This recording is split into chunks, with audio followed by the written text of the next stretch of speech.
Shalom, shalom.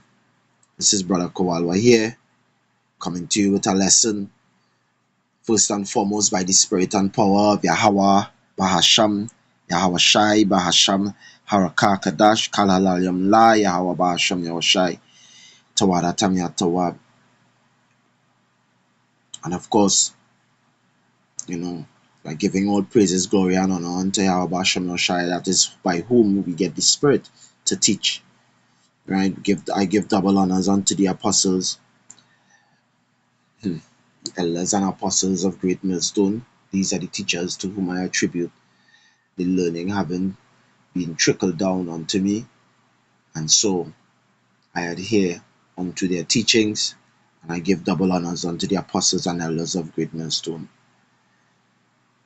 to the prophets, preachers, teachers, the men standing by the highways and hedges, pushing this doctrine in sincerity and in truth. To you I say shalom.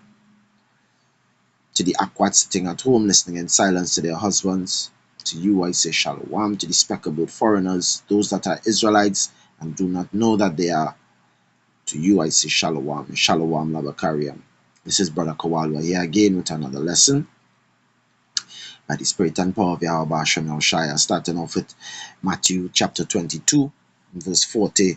It says, "And these two commandments hang all the law and the prophets." Everything said by the prophets and everything written in the law, they all are hanging by what is to be done, what is to be upheld in these two commandments. What are these two commandments? It's further up. I read from verse 36. It says, "Master, which is the great commandment in the law?" Yeah, there are men. All right, Pharisees came and said, verse 34 says, but when the Pharisees had heard that he had put Sadducees to silence, they were gathered together. Then one of them, which is a lawyer, asked him a question. Pharisees, yeah? It says, tempting him and saying, "Master, which is the great commandment in the law?"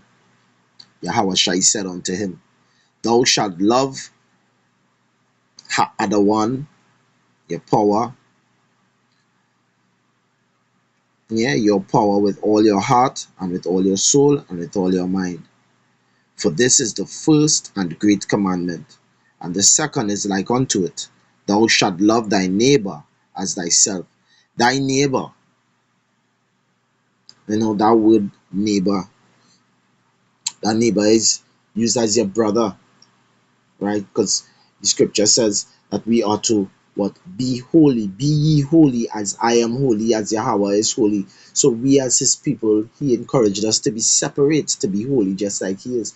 So therefore our neighbors, now that would be for another lesson, of course, Therefore our neighbor would be who? Our fellow Israelite brothers and sisters. And in this case, when it comes to dealing with, teaching and preaching, of course, the scripture shows you that, the tabernacle of Yahweh Hashem Yahushua is with men. So with that being the case, this is speaking about your brother, your brethren, right? Love your brother as you love yourself. I mean, the scripture does encourage you to love, the women and children as well, right? But we identify in the brotherhood, right? Because that is the topic of the lesson, right? True brotherhood. So you have to love your brother as you love yourself. And of course, the scripture would encourage you to understand that who Yahweh Shai calls his brother, who he calls his friend, is them that does the will of Yahweh Ba'ashem Yahushai. Once you're doing the will of Yahweh Ba'ashem Yahushai, you're a brother. Right? Let's look at Amos chapter 1 and verse 9. It says, "Thus saith Yahweh, power, for 3 transgressions of Tyrus, and for 4 I will not turn away the punishment thereof, because they delivered up the whole captivity to Edom, and remembered not the brotherly covenant." Right? So this is speaking about, no brotherly love coming from the heathens. This is not for the heathens to do. So if you don't have that brotherly love, Yahweh Bashem Yeshai, he dealing with you as a bastard. He dealing with you as an outsider. Everybody that come to this truth, and this is an encouragement for those now coming to know the truth, now hearing of it, and becoming affiliated with camps and meeting men from different walks of lives, right, and having to interact with them. You're going to experience the offenses that a lot of men that have come before you would have experienced, as have I. And you don't see much lessons about men warning or teaching or encouraging young brothers how to love, right? Because this is necessary, right? The scripture says here in Romans chapter 12 and verse 10, it says, "Be kindly affectionate one to another with brotherly love, in honor, preferring one another." So you give preference to your brother over yourself in many ways, for many things. And the scripture says, "Better the end of a matter than the beginning thereof." Right? The scripture talk about, why you rather go to the law with your brother. Right? Somebody had to take wrong, somebody had to take right, for the peace of the situation, for the brotherly love, and continue on in that. Right? This Hebrews 13. Hebrews 13 and 1 say what? Let brotherly love continue. How could brotherly love continue if brotherly love is not established? Something must be established before it is to continue. And Akim, because I started off with that precept in Matthew 22, showing you, hey, that this is what you need to focus on here. Above all things, in this truth, keeping his commandments, keeping the commandment of Yahweh Bashem Yahushai. These two, if you cannot do these two, you cannot do any other. How could you claim to love Yahweh Bashem Yahushai, who you have not seen with your own two eyes, but you claim to love your brother, who you have seen with your own two eyes? You have not seen Yahweh Hashem Yeshai with your own two eyes, and you claim to love him. You claim to love your brother, who you see with your own two eyes, and this is how you treat with him. That's how you treat with your brother. This is how you treat with somebody who you know is doing the work of Yahweh Hashem Yeshai, whether he's as diligent as you are, or he's as diligent as someone else. He's struggling. He's struggling in areas where you are strong. So what you have to do is go and help your brother, assist your brother. The scripture said to provoke one another unto righteousness. Provoke your brother unto righteousness. Do you know how to provoke somebody unto righteousness?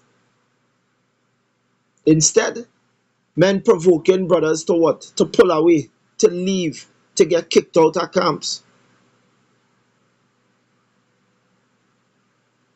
Take your time and be patient with your brother out here in this truth, Akim. This is what this truth is about. This truth is about brotherly love. It is about finding back that love that we had for each other and for our people, for Yahweh Bashem Yoshai, for his commandments. It have no fake love. It have no conditional love with Yahweh Bashem Yoshai. It is unconditional. If Yahweh Bashem Yoshai loved us conditionally, we would not have had Yahweh Shai dying for us. Yahweh Shai himself would now even want to die. He didn't even want to go through the pain. But nevertheless, the will of Yahweh Hashem Yoshai had to prevail. For Yahweh Hashem Yoshai, he so loved Yasharallah that he gave his one and only. And the scripture said, please Yahweh Hashem Yoshai to bruise his son for your sake.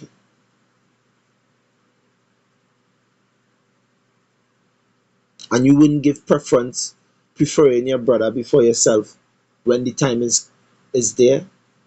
When it is easy to love your brother, you love him openly for everybody to see and to know. And when it's hard for you to love him, you hide and do it. You hide. And instead you want to cast the brother or cast aspersions on the brother's character. Take your time. Take your time with your brother. Akim, this is really a call for brothers to deal with brethren in love and in patience. I have, for the short period I have been a part of this truth, I have seen fake love. I have seen fake brotherly love. The love is only conditional. And everybody that walk with a fake love has claims to justify the reason why they fail to continue to love their brother. Everybody casting stones, not knowing that stones could be hurled at them as well. Continue to walk in that love. Let this be an encouragement. Moving on to the next precept. 1 Thessalonians chapter 4 and verse 9. It says, as touching brotherly love, you need not that I write unto you, for you yourselves were taught of power to love one another. In the NLT it says, but we don't need to write to you about the importance of loving each other, for power himself has taught you to love one another. Jeremiah chapter 17 and 4. Being discontinued in your heritage. As an Israelite, you now wake up to this truth. When were you taught brotherly love? Who has taught you brotherly love? Where did you get this understanding of brotherly love, that your depiction and your example and your execution of brotherly love is this way? It's flawed. Where did you learn it? You want to focus on all the religious aspects of everything, all the politics and the blue collar politics and all these kind of things. Yes, because politics playing in these camps. Everybody rushing for a hierarchy. A man was begging for a man to get a elderly spot or an officer spot. Everybody want to have a position. It's no need for a position when you're walking with a brother, when you're living with your brother, when you're walking with your brother in love. You don't want to have no position to be lording over your brother. Yeah, there's an order that you need to rock with, and there's an order you need to walk with. Yahweh Bashem Yoshai, we walk according to his order, according to his commandments.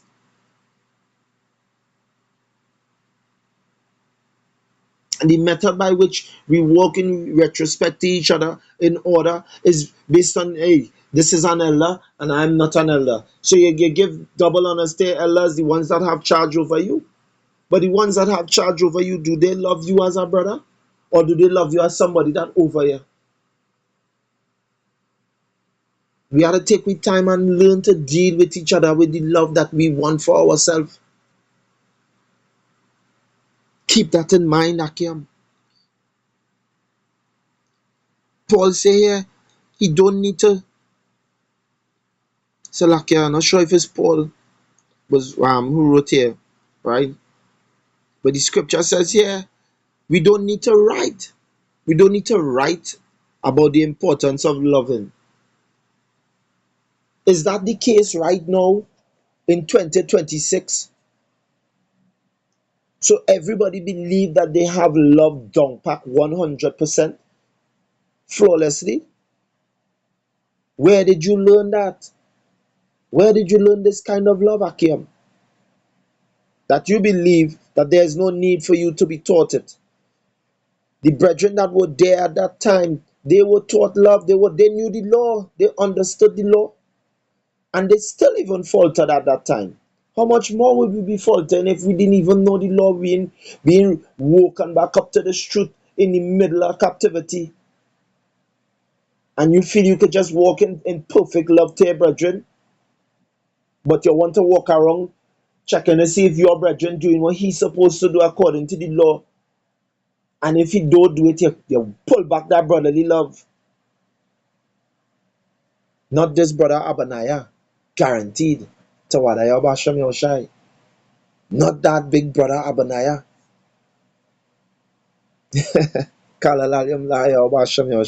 Just mentioning the Yapa brother's name brings a smile to my face. I can't help it.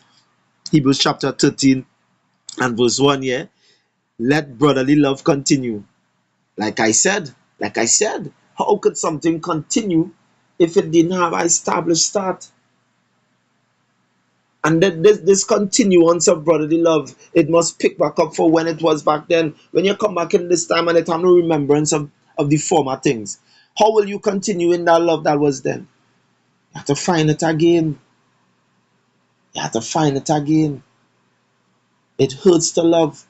When you love somebody and when you truly love somebody, you make yourself vulnerable to them so that you're hurt by them. Things they do could hurt you. But everybody coming in the street and they're walking in a way that they're protecting themselves and their emotions. Because nobody want anybody to see that they are being upset or hurt or bothered by something another brother do, because the ignorance that a lot of men will be walking with, at least from what I have seen in the truth so far, a lot of them they're quick to paint a brother as emotional, and all of them being emotional. I have witnessed emotional ways of men who claim to be walking in the truth for years and teaching young men around them to behave the same way, and they believing that this is the right way.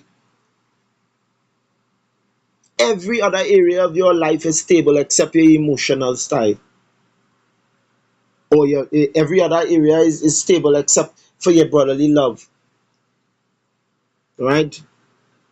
All the work on these things, Baba Kusha. Brotherly love is lacking right now, and we need to build that, because the times that we are going into with this, and the enemy shall come in like a flood, and the spirit of Yahweh shall lifting up that standard when that day of great tribulation, when Jacob's trouble hit, and brothers out there, that brotherly love needs to be proper. You can't be a wrong man, and you have to question whether he had that brotherly love for you. That is a very, very dangerous, terrible time. It's a very perilous time that is about to come upon the earth. And the scripture says, if Yahweh Shem shine even short in that time, no flesh might be saved. The corruption of the hearts of man has come so far that not even the elect could get away unless Yahweh Shem shall shorten up the time. Get all this stuff together, Akim. Stop picking at each other. Stop looking to pick at each other. Stop fighting. Stop this bickering. Let the brotherly love continue. It has so many brothers that know of this truth. Because coming into the truth, they're watching and they're seeing, and plenty of them don't even want to be a part of a camp. They do not wish to be a part of a camp because of the foolishness that you men have been portraying and what camp's supposed to be like. A kingdom is easily divided from within. Yeah, how shall I say so?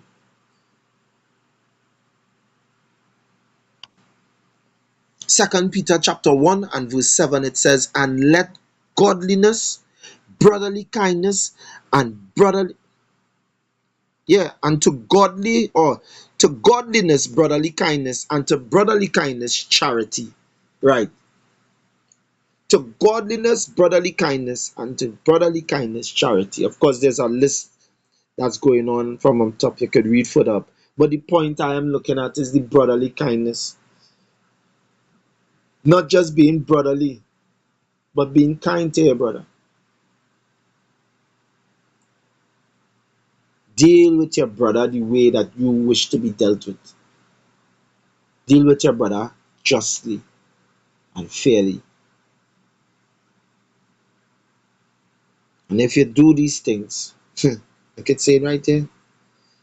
Wherefore the rather, brethren, give diligence to make your calling and election sure.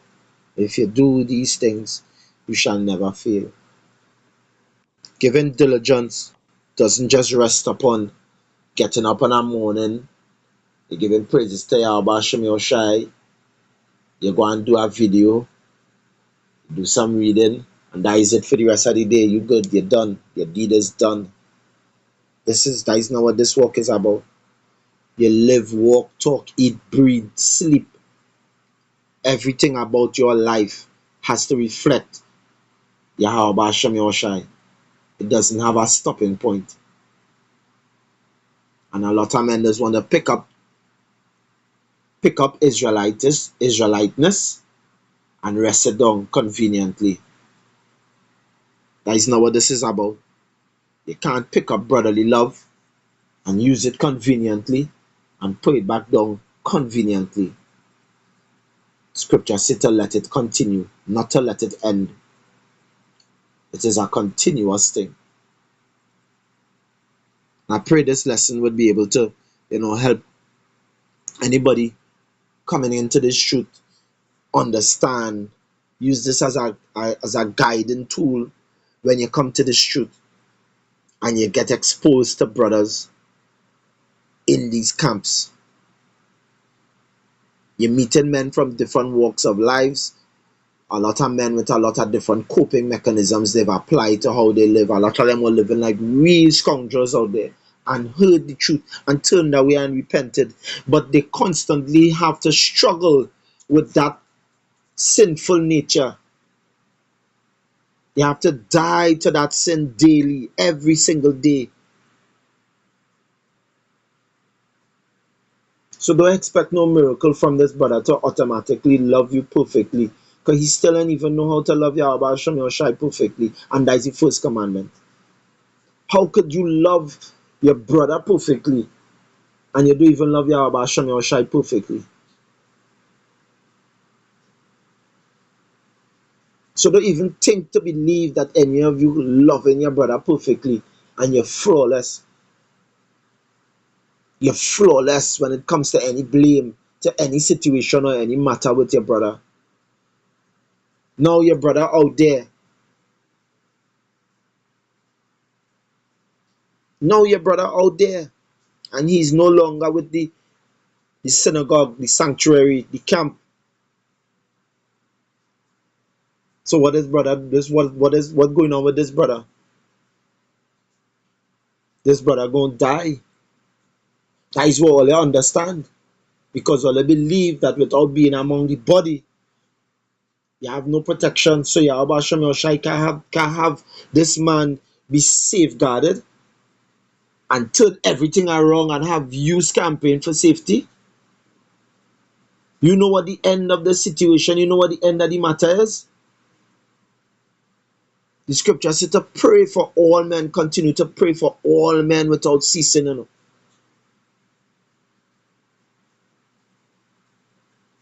The brothers who ain't coming yet, the brothers who come and gone.